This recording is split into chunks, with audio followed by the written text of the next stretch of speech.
Spouse fired for affair, not sure what next steps are.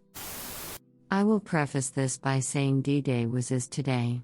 My SDBXH got fired from his job a couple of weeks ago. He told me it was due to a heated conversation he had with an employee he supervised.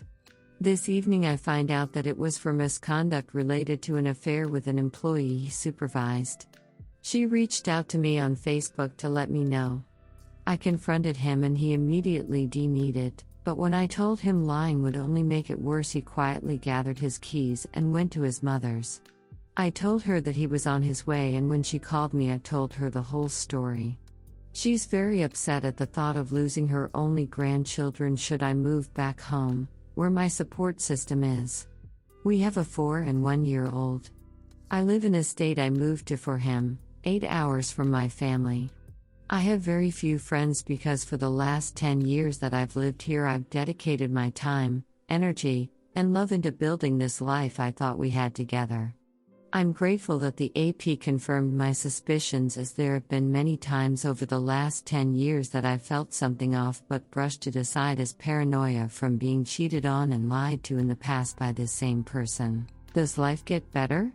I am a 35-year-old introvert with 2 small kids and virtually no friends. I do not make enough money to cover my bills and he is still unemployed. I am lost. Thank you for reading my unorganized word salad. Redditor's reactions update after. Redditor 1, you will survive this, just take it one step at a time, reach out to family, set up a plan and timeline. It's not starting over but taking a different path. You are going to experience new exciting and terrifying situations, but 10 years down the road these situations gave you knowledge and confidence to overcome anything. Redditor 2, so sorry that his lack of control has put you and the children in danger of losing everything. Yes, you should move back home where you will have support without guilt. Not saying that his mom would guilt trip you into trying to work it out, but why take that risk? Pack up and get gone, praying gesture. Redditor 3, I don't know if it's illegal, but if it were me I would load up and split the first time he was out of the house. The thing is, if he thinks you will leave he will get a restraining order so you can't cross state lines with the kids. If he can make you come back is something you will have to find out from an attorney. If you go home, see how fast you can file for divorce in your state. Redditor follow-up, generally one needs to file for divorce in their residential state, and there is a 1-year cooling-off period. It varies from place to place. Update, spouse was fired for having an affair. Firstly, thank you to everyone who commented and reached out to me. Your support and kindness has meant so much. After speaking with my husband yesterday morning and telling him that I do not want to remain in the marriage, he left with some of things in a suitcase headed for his mom's. I was calm and as kind as I could be. I reiterated that our number 1 priority is the children and that we can co-parent and make sure they have the best life possible. He begged me to come home and I told him no. Shortly after he left he called me and told me he only had the one affair, despite my many suspicions over the years. He also told me he loved me. I begged him to think of his children and that this is not the end of the book, just the end of the chapter. He repeated that he loved me and I told him I'll talk to him soon. He hung up the phone and shared his Google Maps location. He was about 50 feet from the house. I had a very bad feeling and told my sister that I felt something bad was going to happen. She called the police.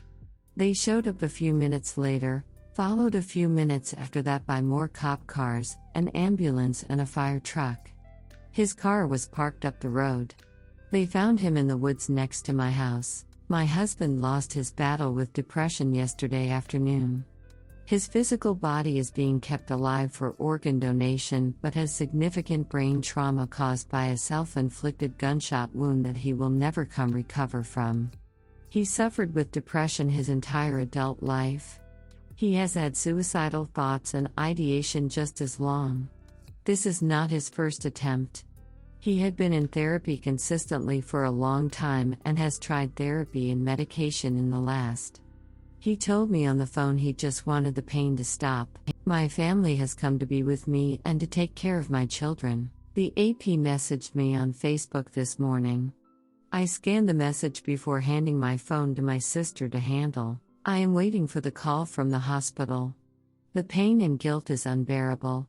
The what-ifs are crushing and unrelenting. Minutes seem like an eternity. I need to believe that this is not my fault. Thank you all again for the kindness. Redditor's reactions. Story 2 after. Redditor 1, I'm so sorry you are going through this. It absolutely is not your fault. I don't have much to say because words are so shallow compared to the depth of mortality, but you are not at cause here.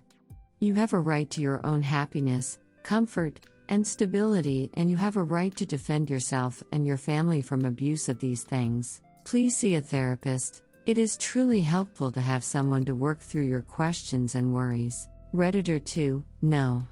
None of this is your fault. I'm so sorry for everything you're going through. Best wishes to you and your family.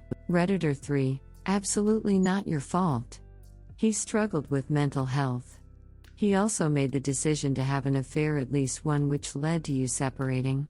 His actions and decisions led him to the end of your marriage. His mental health issues led him to end his life. You were with him for years, supporting him through his depression issues. That showed love and support from you. Facing consequences for his own decisions caused him to give up. Unless you had no self-respect at all, you could not stay with a cheater. That is a normal, healthy reaction to infidelity. It is also a good example to your kids, which I fear will now be lost due to their father's actions. Story 2, Infidelity from the perspective of an attorney. What betrayed spouses must understand. When your spouse cheats on you, physical, emotional, etc., what they are actually doing is bringing an unknown variable, the other person, into your life, and the life of your kids. They are allowing a potential chaotic storm into a formerly closed system. This person could have a criminal record or be a criminal, have mental health issues, be violent, be suicidal, addicted, and of course may have an inclination to blast everything on social media. When your spouse cheats, they are bringing this unknown variable's baggage into your life and making it part of your life, and that of your children. They allow the family to be a potential target of destruction. When your spouse cheats, it means that none of the above ever occurred to them. They didn't think about long-term consequences. They didn't think about the destruction it could cause. They didn't think about this other person as a potential agent of chaos. They didn't think of this because, one, they didn't care, and or two, were so guided by their lower brain that they couldn't even think rationally for a second. There are many reasons why, but at the end of the day it's a glaring failure to adult and an act of gross irresponsibility. As a burnt-out attorney that practiced family law and recently dumped that shitshow of a caseload, I have seen it all, both in my criminal and family law practice. I've seen credit cards wiped out by the other person. I've seen the pissed-off other person blast horrible stuff on social media. I've seen careers and livelihoods lost. I've seen children taken from their parents because the other person molested them. I've seen property damage because the other person got drunk and crashed the cheating spouse's car. I've seen the other person show up to the house and get in a fistfight with a betrayed spouse. And of course, unintended pregnancies. So when you are considering whether to take back a cheating spouse, don't discount the chaos your cheating spouse introduced into your life, and what that tells you about the person you married. Redditor's reactions. Redditor 1, as someone who just initiated a divorce after trying to reconcile for 6 months, this is extremely validating. Thank you. Redditor follow-up. Yeah, makes me really rethink my decision to want to take my cheating wife back. I did at first. But this here, and plus all the inconsistencies and lies, I've noticed now that I am looking at things correctly. My wife is a vile, nasty, and evil person. And she has the nerve to manipulate things and lie and set me up so she can put her irrational, dirty BS on my shoulders. Damn, I hope I'm nowhere near her toxic ass when karma reaches out to collect her debt. She's liable. TK explode. Redditor 2, while I agree with most of your post, I can assure you that my ex-wife did, in fact, consider the long-term implications of her decisions, the risk to my mental and physical health, and the risk to my own long-term happiness. She just didn't care. The only thing that did catch her by surprise was that her life financially became difficult. Somehow she thought I'd keep paying for her forever, even though she worked and made almost what I did. Even after our paperwork was signed, she tried to insist that I had to pay her fees due to the lawyer she used to divorce me. For example, Redditor 3, bravo. Cheating on your partner is a callous and heinous act. Trying to reconcile with that is like trying to put your living room back the exact same way it was before your house got gutted by fire. It will never be the same. The damage will always be there under the surface. Redditor 4, I know of a situation in which the other man attempted to murder the husband. He failed, but it's difficult to get nastier and more dangerous than that.